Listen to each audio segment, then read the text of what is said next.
Hello everyone, welcome back to my YouTube channel. আজকের ভিডিওতে আমরা শিখব আইএনজি এবং ইডি যুক্ত অ্যাডজেক্টিভের ব্যবহার।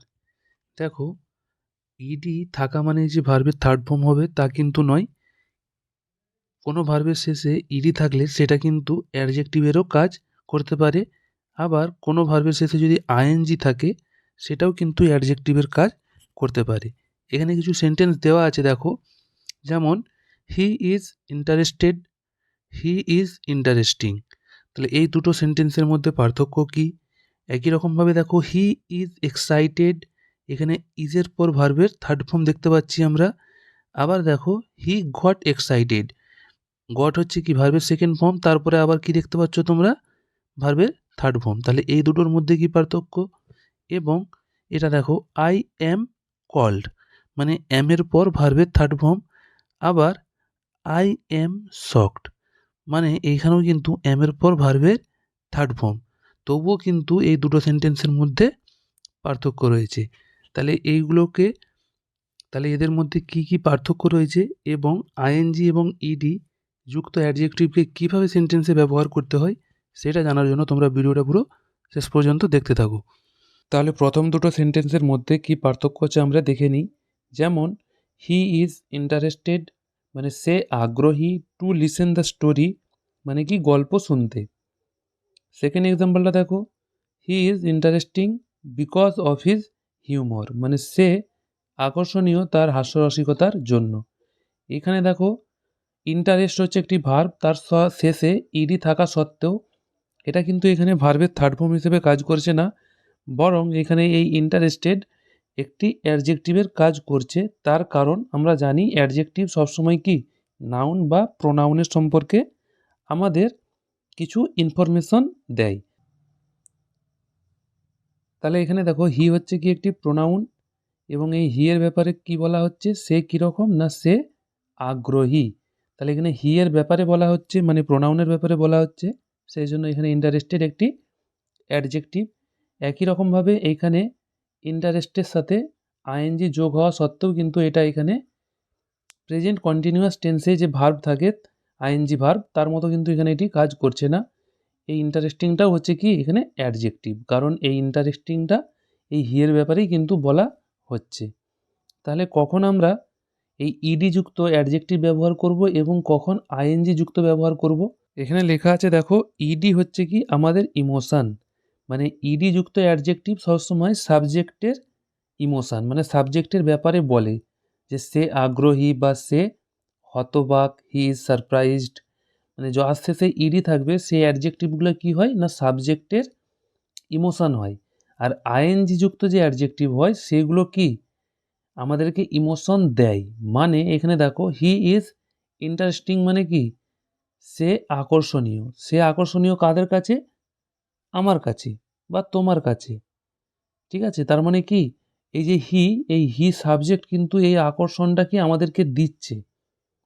ঠিক আছে, সেই জন্য আমি এখানে লিখে রেখেছি কি না আইএনজি হচ্ছে কি আমাদেরকে ইমোশনটা দেয়, আর ইডি হচ্ছে কি আমাদের ইমোশন। যেমন এখানে হি ইজ ইন্টারেস্টেড মানে কি সে আগ্রহী, তাহলে এখানে সাবজেক্টের ব্যাপারেই বলা হচ্ছে যে সাবজেক্টের এই যে ইন্টারেস্ট এটা হচ্ছে কি একটা ইমোশন, কিন্তু আইএনজিটা কি না সাবজেক্ট আমাদেরকে ওই ইমোশনটা যখন দিচ্ছে সেই ক্ষেত্রে আমরা আইএনজি যুক্ত অ্যাডজেক্টিভ ইউজ করে থাকি।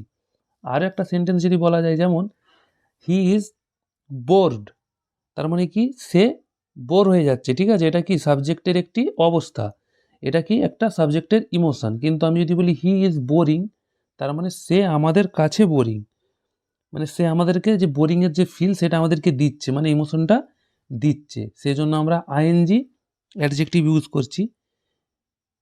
আশা করি তোমরা বুঝতে পেরেছো ইডি এবং আইএনজি অ্যাডজেক্টিভ আমরা কখন ব্যবহার করে থাকি। এবার আমরা দেখব হি ওয়াজ এক্সাইটেড এবং হি গট এক্সাইটেডের মধ্যে কী পার্থক্য রয়েছে। দেখো, এখানে এই যে এক্সাইটেড এটা কি একটি ইডিযুক্ত অ্যাডজেক্টিভ, আর এখানে এই যে এক্সাইটেড এটাও কিন্তু ইডিযুক্ত অ্যাডজেক্টিভ। এবার দেখো, হি ওয়াজ এক্সাইটেড, যার বাংলা মানে কি সে উত্তেজিত ছিল, আর হি গট এক্সাইটেড মানে কি সে উত্তেজিত হয়ে গিয়েছিল।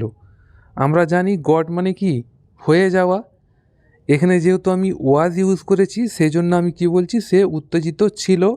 কিন্তু আমি যদি বলি হি গট এক্সাইটেড, মানে সে উত্তেজিত হয়ে গিয়েছিল। অনেকের হয়তো দেখে মনে হতে পারে এই যে গট এটা হচ্ছে ভার্বের সেকেন্ড ফর্ম এবং এক্সাইটেড হচ্ছে কি ভার্বের 3 নাম্বার ফর্ম। এই জন্য অনেকেই কিন্তু কনফিউজ হয়ে যায় যে গট হচ্ছে ভার্বের সেকেন্ড ফর্ম, এবার সেকেন্ড ফর্মের পরে আবার ভার্বের থার্ড ফর্ম কীভাবে বসতে পারে। তো এখানে এটা কিন্তু ভার্বের থার্ড ফর্ম নয়, আমি বারবার বলছি এটা কি এখানে একটি অ্যাডজেক্টিভ। ভার্বের শেষে ইডি থাকা মানে এই যে সেটা ভার্বের 3 নাম্বার ফর্ম হবে তেমন কিন্তু নয়। ইডি থাকা সত্ত্বেও কিন্তু অনেক ভার্ব রয়েছে যেগুলো শেষে ইডি আছে কিন্তু সেগুলো কি একটি অ্যাডজেক্টিভেরই কাজ করে। আশা করি তোমরা বুঝতে পেরেছো। তোমাদের জন্য দেখো এখানে আমি আরেকটা উদাহরণও দিয়ে রেখেছি। হি ওয়াজ কনফিউজড মানে কি সে বিভ্রান্ত ছিল, আবার হি গট কনফিউজড মানে কি সে বিভ্রান্ত হয়ে গিয়েছিল। তাহলে এখানে এই কনফিউজটা কি ইডি যুক্ত অ্যাডজেক্টিভ। এবার আমরা দেখে নিই শেষের পার্থক্যটা। দেখো আই অ্যাম কল্ড মানে আমাকে ডাকা হয়, এখানে আমি কি লিখে রেখেছি প্যাসিভ। তার কারণ কি এটা প্যাসিভেরই সেন্টেন্স। এখানে দেখো আমি কিন্তু কাউকে ডাকিনি। আমরা জানি প্যাসিভ মানে কি সাবজেক্ট নিজে কাজ করেনি, ঠিক আছে, সাবজেক্টের ওপর কাজ হয়। তাহলে আয়ের ওপর কি কাজ হয়েছে না আইকে ডাকা হয়েছে। কে ডেকেছে সেটা আমার বলতেও পারি নাও পারি, ঠিক আছে। কিন্তু এখানে যে আই এম শকড এটার বাংলা মানে কিন্তু যে আমাকে শকড করা হয় এরকম কিন্তু নয়। এখানে এই যে আই এম শকড এটা মানে কি আমি হতবাক। এটা কিন্তু অ্যাক্টিভেরই সেন্টেন্স, কারণ এখানে এই যে শকড এই শকড কিন্তু ভার্বের থার্ড ফর্ম হিসেবে ব্যবহার করা হয়নি। এখানে কিন্তু কল্ড হচ্ছে কি ভার্বের থার্ড ফর্ম হিসেবে ইউজ করা হয়েছে অ্যামের পর, মানে এটা কি প্রেজেন্ট ইনডিফিনাইটের প্যাসিভ হিসেবে ব্যবহার করা হয়েছে। কিন্তু এখানে দেখো এখানেও কিন্তু অ্যাম আছে, এখানেও কিন্তু ইডি আছে, কিন্তু তা সত্ত্বেও এই ইডি যুক্ত যে তোমরা ভার্বটা দেখতে পাচ্ছ এটা কিন্তু কোনো ভার্ব নয়, এটা হচ্ছে কি একটি অ্যাডজেক্টিভ। সেই জন্য আই অ্যাম শকড এর বাংলা মানে হবে কি আমি হতবাক, এবং আই অ্যাম কল্ডের বাংলা মানে হবে কি আমাকে ডাকা হয়। একই রকমভাবে পরের এক্সাম্পলটা দেখো, তাকে জিজ্ঞাসা করা হয়, এটাও কি এটি প্যাসিভের সেন্টেন্স। তাহলে এর ইংরেজি হয়ে যাবে হি ইজ আস্কড। এখানে দেখো ইজের পর কি ভার্বের থার্ড ফর্ম ইউজ করা হয়েছে। কিন্তু আমি যদি বলি হি ইজ বোর্ড মানে কি এখানেও ইজ আছে, কিন্তু এখানে এই যে বোর্ড এই বোর্ডটা কিন্তু কোনো ভার্ব নয়, এখানে এই ইডি যুক্ত এটি একটি অ্যাডজেক্টিভ। সেই জন্য এর বাংলা মানে কি সে উদাস বা সে বিরক্ত।